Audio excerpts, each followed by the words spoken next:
welcome back. Now I'm going to look at the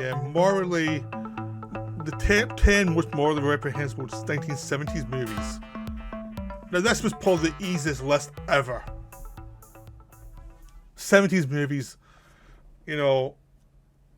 controversy. It's like, I literally had to, I could pretty much write 20 and just take the top 10.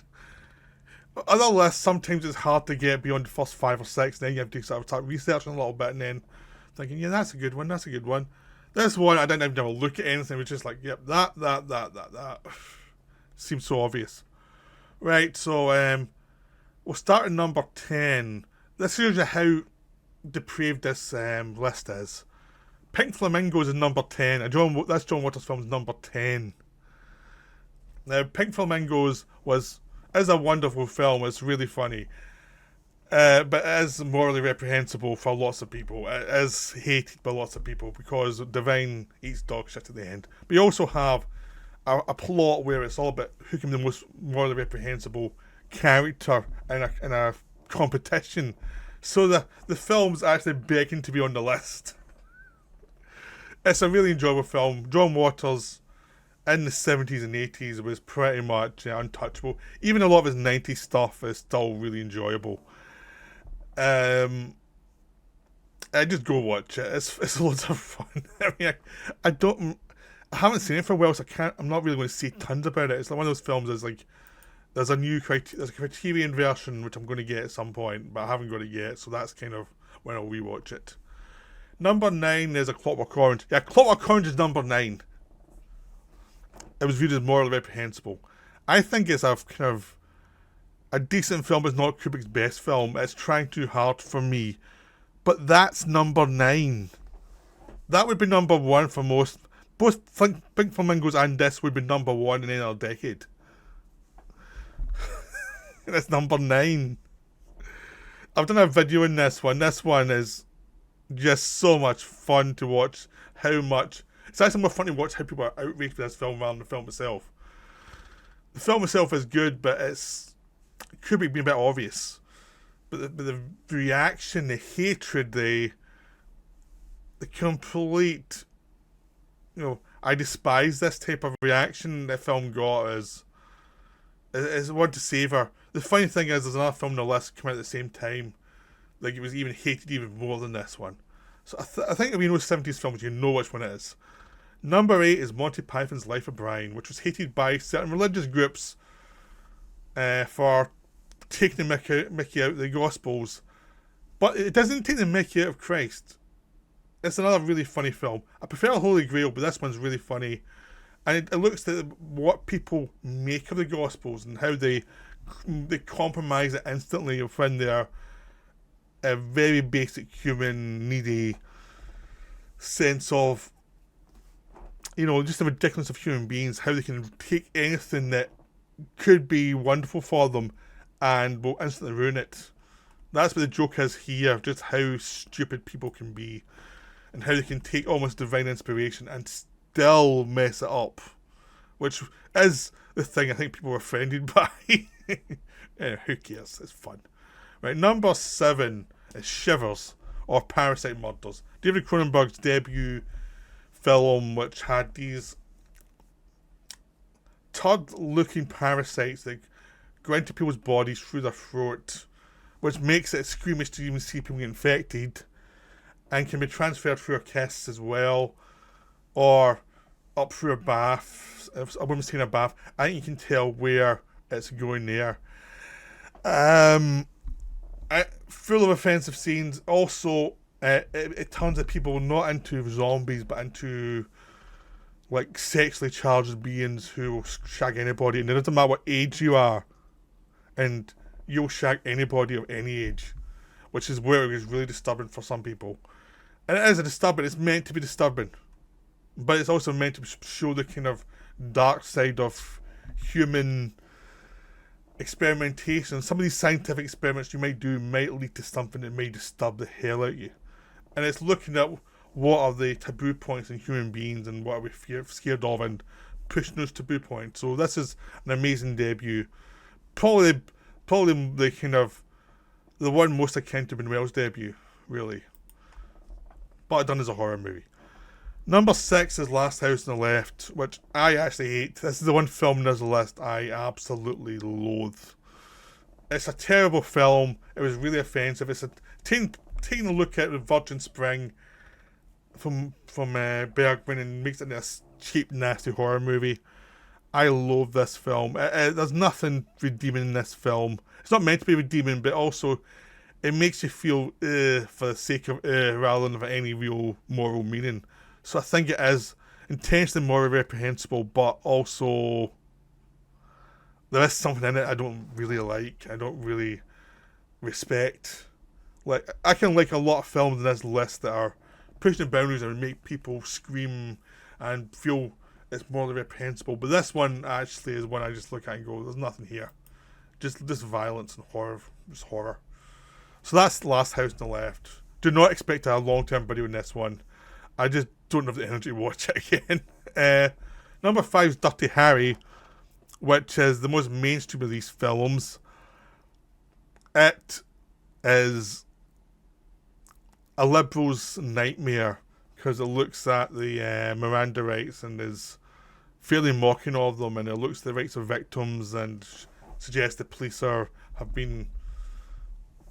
hands have been cuffed to avoid helping people, even though the actual reality is much more complicated. And the film itself is brilliant, and it's got these themes that will make people uncomfortable, but it's also a brilliant thriller about frustrations of cops trying to deal with criminals. So it's about an actual sense of frustration, but because a film is a film, it can't really show every point of view it wants to be effective. It's kind of like a primal scream of what the rights of the victims in this case. So it's more of an emotional film and a genre film than an actual concise look at the problem, so which makes it for some people morally reprehensible, and for other of us it makes it a great film you keep on watching because it does get your emotions, even though intellectually there's other, like, everyone has rights. It's not as simple as this film suggests, and you get a feeling Don Siegel understood that, but he also enjoyed annoying people. So there's that. Number 4 is Taxi Driver. Yeah, it's only number 4. It's a look at a disturbed white man in the 1970s. Now, the reason I say white man is it's specific here is the fact that it's a specific type of white psychosis that Paul Schrader was writing about, which he felt and understood. And it's like males have their own issues growing up, and different cultures will have similar issues, but they'll be slightly to the culture. And this one's the white version of that thing, where because the character does have racism in him, does have lots of misogyny in him, and it does have very specific to white men and some of the feelings that they grow out of. In this case, Travis Bickle, played by De Niro, hasn't grown out of them and is a bomb waiting to explode. This is like what happens to certain men who explode and end up in jail. This is like the kind of test case of what's going on in them and all the kind of screw-ups in their head. But specific to white men because other cultures have less social advantages.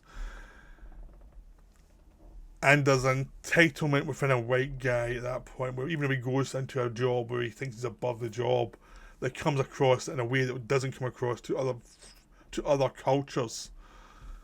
Like the sense of I am God and I have been debased and I'm down amongst the rotten people things. That's what they're thinking, and it's like, is this kind of nastiness that if you come from a culture that is dominant and now you're going psycho, that's what the film's about. You know, I mean, if you made it in Africa, it would be a black man, it would be specific to that kind of thing. But if you made it in America, it had to be a white guy, at least at that time. And even now, it's a specific mental issue of, I came from a culture that was once great and has fallen, and I'm prurient about all these things that are going on in this culture, and it's a look at the nasty side of the white male psyche. But every culture has this version. Really, it's just this is a specific white one. Like, as I said about Africa, if it was in Africa, it would be a different version of it. It would be different problems, and the reaction to women would be different because of a different culture, but it would be the same kind of psychosis. But maybe that's how they franchise this thing. Taxi driver in different countries, and why would it be different in different cultures? Right, 3 is The Exorcist. The Exorcist disturbed a lot of people and made a lot of money. I don't get it so much. I like The Exorcist. I'm a Friedkin fan. I like a lot of his films. It's really well made. I am not scared at all by it. Other people were. Other people thought this was the devil, or it was about the children becoming rebellious and terrifying them, because it was a culture coming out of the 60s where people were rebelling against their parents and marching against the parents' beliefs. And this film attached itself to that because there's a little girl in it who turns from a perfect girl to this monster who's swearing and making sexual suggestions and things, and it's just like the culture. Let's just look at the culture, but it's also a look at people, the ambivalent feelings towards children by the parents. It's about the horror, the fear in religious people of possession and the devil. There was a lot of things in once just came together in this film, and it disturbed a lot of people. And a lot of people thought it was morally reprehensible. I don't. I just think it was a well-made film. But it was a film I'm more interested in as a theme than something that actually scares me. I don't get scared by possession. So, there we go. Number 2 is Straw Dogs, which is a Sam Peckinpah adaptation of a novel about an American who comes to Britain with his wife. He's a mathematician, and he starts to get picked on by the locals in this village, and it ends up they rape his wife, and then he goes mad and starts killing people. It's a very basic revenge tale that would become popular in the 70s. But this one, Peckinpah went out to disturb a lot of people by suggesting during the rape that she liked it, and then suggesting during the revenge cycle that Dustin Hoffman plays the lead guy, and suggesting this thing that he's more into the revenge than he actually is into his wife. It's just an excuse to let all the nasty shit out of his system that's been building up and keep it repressed. And that's what people found reprehensible, especially the she liked to rape thing. It is kind of dodgy. It really is kind of dodgy. Now, sexuality is a very complicated thing, but this probably needs to be done in a better way than Peckinpah was interested in doing. He was interested in prodding at people, but I don't think he was that interested in the subject matter. I think it was a job to him, and I think he cackled along with how much he had disturbed people. And it's not that good a film, to be honest. It's a famous film, but I like a lot of Peckinpah films, but this one I don't really rate as highly as some of his other ones. It just feels like it's a job where he turned up the nasty. Apparently Dustin Hoffman wasn't a big fan of it either. So it's like Last House on the Left. It's like a nasty film that I don't particularly care for, but it has to be on the list. Number 1 is a film I laughed through a lot in the cinema, which is Salo. I already told the story about me and my friend laughing in the back of the cinema, and people go, who are those weirdos? Salo is a look at fascism and look at the extreme people who have control during fascism can take their population, and how it can demean the population through this idea of these men of power taking the young teenagers of the country and taking them to this house and abusing the hell out of them and before the war ends. And it's just a look at sadism and lots of absurdity about the moral compass of these people who are doing it, and how basic and stupid their thoughts actually are, how stupid fascists actually are. Like, these are not great fonts of intellects, these are just stupid people who have gotten power. And it's about the parody of that, plus just having characters having to eat crap, literally eat crap, and get tortured to death, and deal with listen to terrible songs while they're being abused by different people, and it's just non-stop torture and abusement, and it's a parody of fascism and what it's actually about, and the dreams of people who actually want to enslave other people, and just how basic that actually is. Of course, it disturbed everybody. Nobody got the humour. Nobody got the damnation of how they're actually damning fascism. Not just that fascism is wrong. It's like it shows a deep lack of imagination and lack of humanity and just general lack of curiosity about humanity and the world, and how it's just base and physical and without real actual merit in any way. But no one really went for that. They went for, oh my god, it's horrible, how could you do this? So it's number one, and it's also probably in some ways the most interesting film on the list. In other ways, it's the hardest to sit through in the list. But it had to be number one. There's no way it could not be number one. So I hope you enjoyed this list. I enjoyed making it. There's still more to go. There's still some decades to do. So I hope you come and watch the next one when I get to it. So I'll see you later. That's me for now. Right, bye.